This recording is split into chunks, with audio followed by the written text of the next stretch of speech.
हे राम, कितनी गर्मी हो रही है। मेरे बस की नहीं है इतनी गर्मी में खाना बनाना।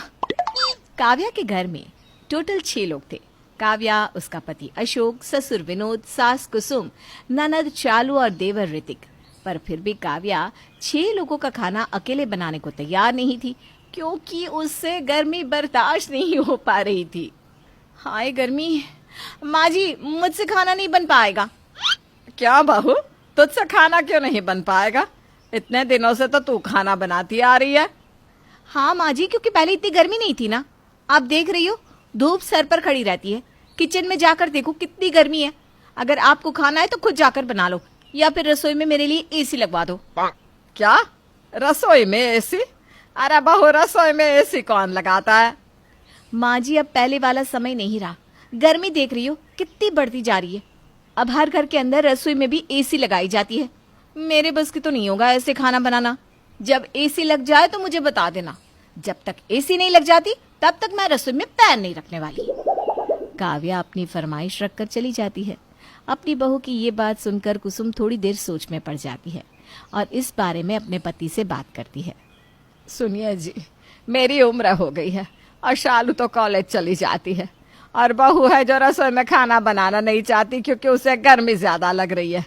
आपकी लाडली बहू कह रही है कि रसोई में एसी लगवा दे। अरे कुसुम, सही तो कह रही है बहू। तुम खाना बनाने से रही, तुम्हारी बेटी को आता नहीं। बहू ही तो है जिसके भरोसे हम खाना खाते हैं, और गर्मी सच में बहुत ज्यादा है। लगवा दो ना एसी। मैं भी किससे बोल रही हूँ? आप तो हमेशा अपनी बहू की ही साइड लेते रहते हो। मेरा क्या है, पैसे तो अशोक के ही जेब से जाने हैं। अरे जब तुम्हारा बेटा पैसे दे रहा है तो तुम्हें इतनी दिक्कत क्यों हो रही है? भला मुझे क्या दिक्कत होगी? मुझे तो घर के हर सदस्य से राय विचार करना था, ताकि कल को कोई मुझ पर उंगली ना उठा सके कि मैंने ही बहू को सर पर चढ़ा रखा है। आने दो अशोक को, मैं खुद बात करती हूँ उससे। कुसुम किचन में एसी लगवाना नहीं चाहती थी, पर अब काव्या के साथ विनोद भी इस बात के लिए तैयार था कि रसोई में भी एसी लगवा दी जाए।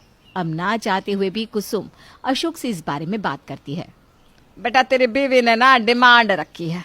उसके पैर किचन में तब जाएंगे जब किचन में एसी लगेगी। इसलिए आज तू बाहर से खाना मंगवा दे और कल के कल एसी लगवा ले। अब ये क्या नया नाटक है माँ? आप लोगों को पैसे खर्च करने का कितना शौक है?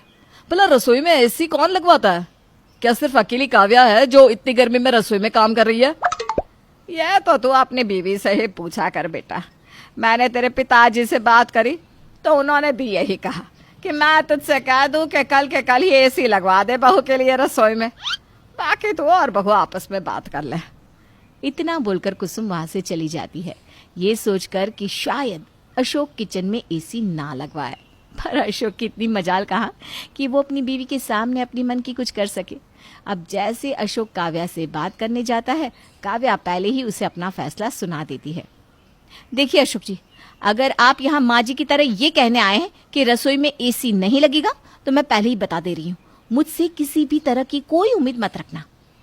अरे काव्या, तुमसे ये किसने कहा कि मैं एसी लगाने के खिलाफ हूँ? मैं तो बस तुमसे ये पूछने आया था कि कौन सी कंपनी का एसी लगवाना है तुम्हें रसोई में? अशोक की बात सुनकर काव्या की खुशी का ठिकाना नहीं रहता और वो उसी वक्त अशोक को दुकान पर ले जाती है और अपनी पसंद की एसी रसोई में लगवा लेती है। रसोई में एसी लगने के बाद अब खाना बनाने के बहाने काव्या ज्यादातर समय रसोई में ही बिताती। कितना अच्छा लग रहा है रसोई में खाना बनाते हुए। रसोई में एसी लगवाकर खाना बनाने का मजा ही कुछ और है।